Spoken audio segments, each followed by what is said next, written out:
let me show you how to bind off. Sometimes the pattern requires you to bind off in the pattern.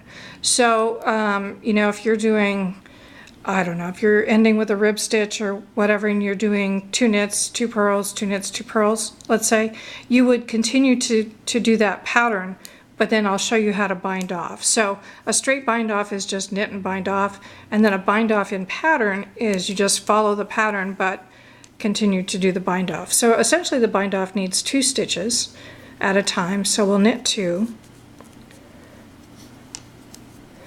And then you're going to take your needle under the first stitch and pass it back over the second stitch, so there's only 1 stitch remaining.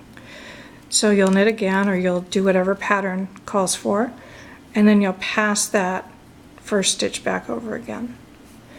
So knit and over, knit and over, knit, over. And you could do this purlwise too. You don't have to, whatever the pattern, if you're just doing a scarf and you realize that, oh, I'm going to run out of yarn, you can do it purlwise, not a problem. And you want it to be neat, you want it to be consistent with the cast on edge that hopefully is not too loose and running away from you. And then the last one, pull in.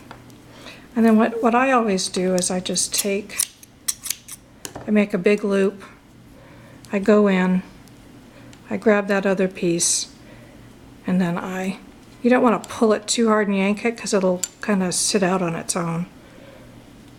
But there you go. So essentially what you want to have at the end of the day is a clean cast off, however you want to call it, that's similar to your cast on. And that's how you do a bind off.